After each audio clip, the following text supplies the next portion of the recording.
What's up, YouTube? This is Antoine from highend Pythons, and it's been over a month since my last video, and I know some of you who don't follow me on the other social medias, which first of all, shame on you, are wondering what happened to me, but about 3 weeks ago, yep, your boy had a heart attack. So I had inflammation of the heart that we suspect was caused by the Moderna COVID vaccine, and before anybody gets into the whole, oh, you shouldn't have got it done thing, whatever, I got it done, and I was one of the people who got side effects because of it, and I had a heart attack, but I'm good and I'm healthy now, getting better day by day. So I know a lot of people had this question on the Ask Me Anything, but I figure I get that out of the way right now. And yes, thank you for all your well wishes, your phone calls, your texts and emails. I'm doing much better. But today is about some different Ask Me Anythings. A lot of you posted on my social medias some questions that you had and you wanted me to answer them. So I'm going to go through and answer all the questions from that post, and let's see how it goes.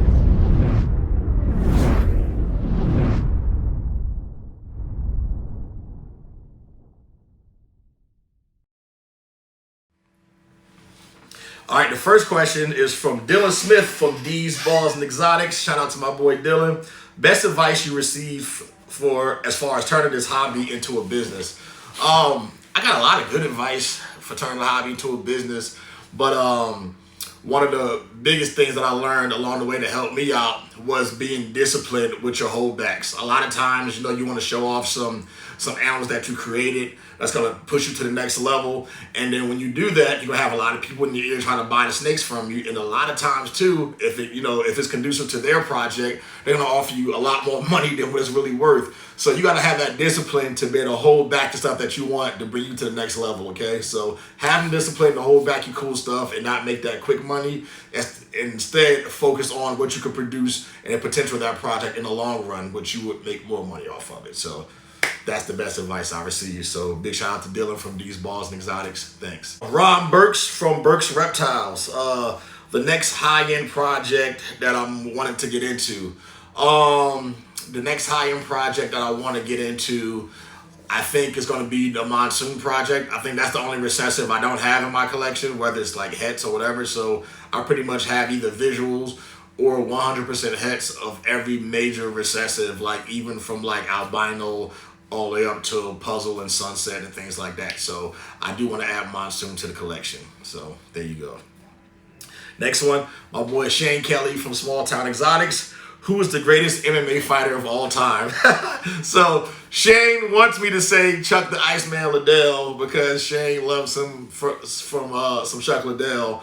But all-time list, I'm never really big on all-time lists, but right now, one of my favorite fighters, male or female, is going to be Thug Rose Namajunas. I think she has potential to be one of the GOATs, man. So multiple-time UFC champion, just all-around badass, dope post-fight speeches, just super great girl. So if you don't know who she is, I might flash a little clip of her right now. All right, that's Thug Rose, greatest fighter ever. Carlos Garcia from CG Pythons, PayPal or Square. The way things are going right now, a lot of you guys don't know that PayPal and Square are cracking down on sales, like animal sales through their websites, because there's a lot of stuff that's against their terms and conditions, and with a couple of bad apples spoiling the bunch with a lot of these fraudulent charges and people coming in and trying to back charge and get refunds off of animals that they receive. PayPal and Square suspended people's accounts, and in some cases holding people money in their accounts for almost up to 6 months. So if you have a PayPal account and you're selling animals, we got to think of a better way to do this right now. So PayPal or Square, neither. Princess Di 1823, favorite ball python genetics you're working with, and my goals with it. My favorite ball python genetics I'm working with right now, I mean, I know it's gonna sound cliche, but clown. You know, like there's so much potential with the clown gene still that hasn't been untapped. There's so many other genes out there that you can put with clown. And whenever I see a new gene or a gene I'm not familiar with, the first thing in my brain is always, man, how's that gonna look with clown? So it has to be clown.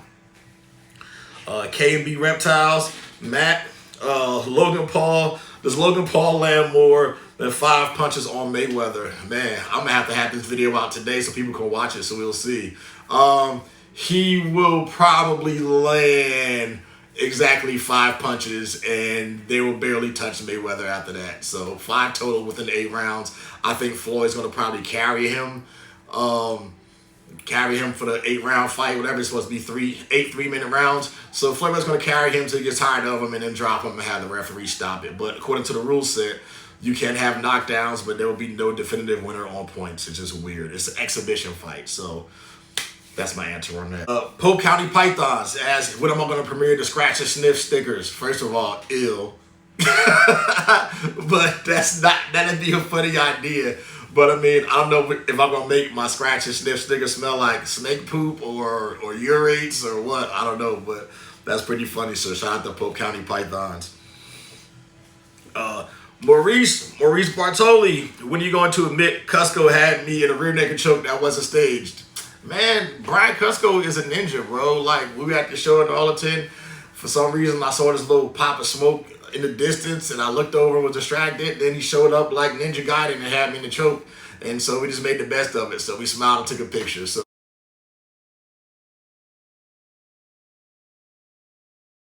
shout out to Brian Cusco. Shout out to the homie Maurice. J&S Reptiles, do you breed snakes full time? No, I do not. I don't breed snakes full time yet. I have a number of active breeder females that I want to hit when I do it full time.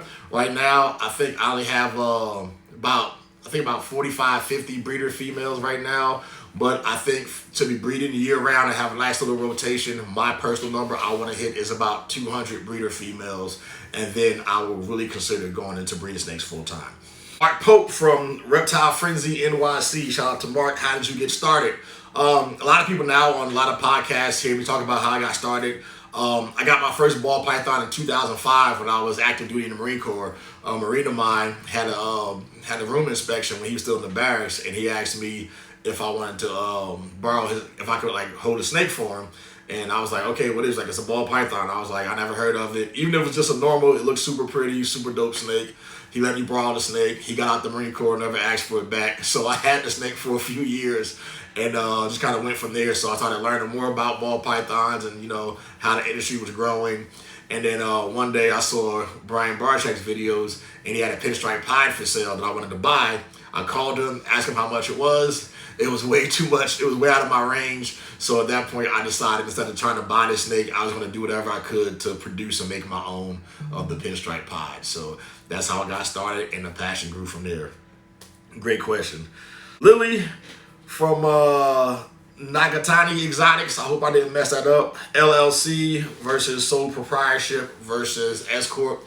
So with my needs and the way all my stuff is set up now, for some of my business, I do have LLCs like the martial arts gym, but for the ball python project, the business, I have a sole proprietorship. And like money wise and the amount of money I'm making and the way things coming in out here, sole proprietorship seems like it's the best for me right now, and that's the way it's working for me. So thanks, Lily, appreciate you. John, Underworld Exotics, do you cry every time Rose Namajunas gives an interview, or is it just that one time?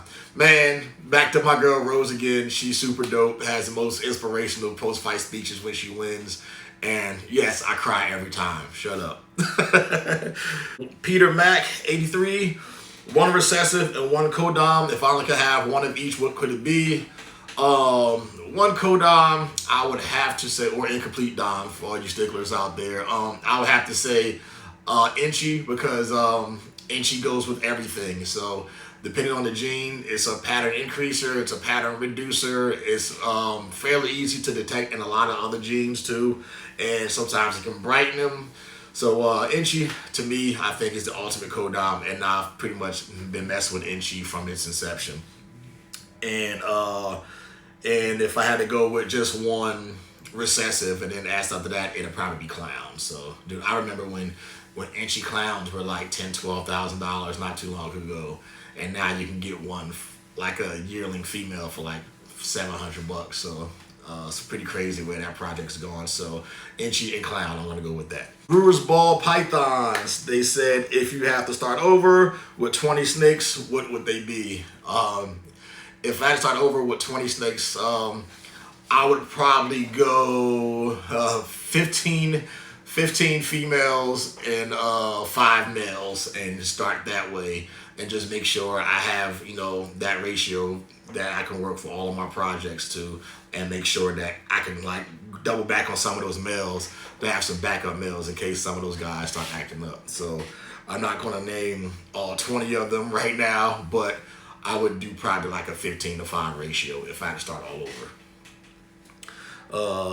Sentient Evolutions, top 3 mistakes in the industry that benefited me the most that I learned from. Let's see, mistakes in the game. One, what I talked about earlier, is producing a cool snake that could have brought you to the next level, but selling it off for that quick money.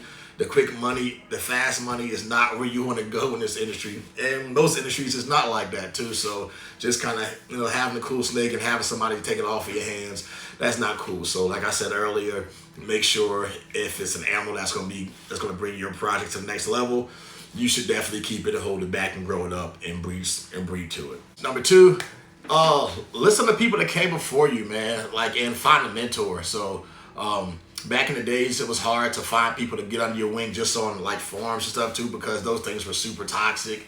But finding somebody local to you that you can actually talk to and learn from and see how their operation is and learning from their mistakes, you know what I mean? Like, find people online too and on social media that's transparent about their hits as well as their misses. So a lot of people like myself, when I screw up, I make sure I like to share with the world too, because I like people doing the same thing. For example, like all my incubator mishaps and things like that, when I had too much heat tape on there, or I didn't have the right air circulating and stuff too, because it was such a wider space.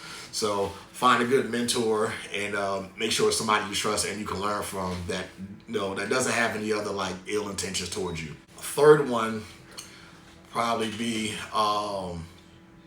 following trends. So a lot of people early on when they were breeding, they were just seeing what other people were making and trying to reproduce that, where that didn't work for me early on, because when I saw those projects, people were already like 2, 3, or 4 steps ahead, and they just didn't really show them off yet. So by the time I caught up to them, I was still behind, because that's just how it works. So figure out ways, when you like a project, figure out how you can improve on the project yourself. So if you like this gene and this gene and the X amount of genes together in this snake, figure out maybe there's a next step up from that. So if you have something that's yellow belly, then maybe you can move it to asphalt or spectre or gravel and things like that too. Or if you love a red stripe, you can bump it up to maybe redhead or something like that. So there's always ways to bring most of these genes up to the next level. There are a lot of genes here that come into play that look real similar, but some are more valuable than others. So if you're trying to increase the value of your snakes, try to look at that. If you have cinnamon, try to move to black pastel or mahogany, or even stranger for that matter, things like that. So that's my third one. So try to improve off those projects instead of chasing them. Dre from the Kundalini Serpent. Monarch or Ultra Male? Oh man, this is the classic rabbit season, duck season question. Rabbit season, duck season, rabbit season, duck season. But people get bad about this when I say I have both of them. I have Monarch stuff and I had Ultra Male stuff, and I have some crazy projects with Ultra Male and Monarch coming down the pipe. So you guys stay tuned for that. Sean Brooks 300 says, what types of morphs do you like breeding, and what morphs do you want to get into next season? I answered that earlier. I like pretty much everything, but I really want to start working with the monsoon gene really soon. So I probably want to get a breeding pair and make sure it's not part of like the Mojave Crystal stuff where I go outside of the box. Like obviously I want to do with asphalt and some other stuff like that, and put into some other recessives like Pine and Clown and see how that works. GP Snakes, Gershon Porter, Marvel or DC? He goes, and you have to answer. So I can't pick both or pick neither. I'm a Marvel guy. So Team Marvel over here. I think I got my Marvel Encyclopedia book I keep in here too. So if I had to choose, it is definitely Marvel over DC, except for one of my favorite superheroes is from DC. Shout out to my man, The Flash. So, but overall, I'm a Marvel guy. And the last one, it's Chad from Richie's Recessives. Royal Rumble with snake breeders. That's funny. Royal Rumble with snake breeders. First of all, I would win because I'd kick everybody's ass, so everybody knows that. But if I had a tag team championship, who would I team up with? Man, if I had to pick somebody to tag team with in Snake Breeder Championship, man, I have to pick Levance from Straight Fire Reptiles, because dude is a giant and he's built like the Kingpin from the Spider-Man comics. So, you know what I mean? So Levance is dope as heck, and that's one of the few people I don't have a lot of interaction with. I've talked to a couple times, but I will be getting stuff from him soon. So that's somebody on my list I really want to work with. So shout out to Levance from Straight Fire. That'd be my my tag team partner, and we will definitely win the tag team championship. So that is all the questions that we had, and there were some cool questions, you know. So hopefully a lot of people who haven't followed me on a lot of podcasts and like Instagram lives don't really get to hear a lot of that stuff about, you know, what I got going on and what I'm doing right now. But thank you all for sending your questions in. I hope I answered them a lot. We will do a part 2 of this sometime in the near future. I'm just happy to be back and putting content out after a month. I'm feeling much better, guys. I'm great. And I'm not going anywhere, bro. I got too many world firsts to make. I got too many dope projects. I got too many fighters to put into the UFC. I got my son that's in the cameraman behind me right now. He got to do some great things, so I got to be around for that. And I got 2 daughters to walk down the aisle eventually when or if they decide to get married. So your boy is going to be here for a long time. So like always, thanks for watching the video. I hope you enjoyed it. Like, share, subscribe, slap the notification bell so you know every time a new video pops up. Till next time, deuces.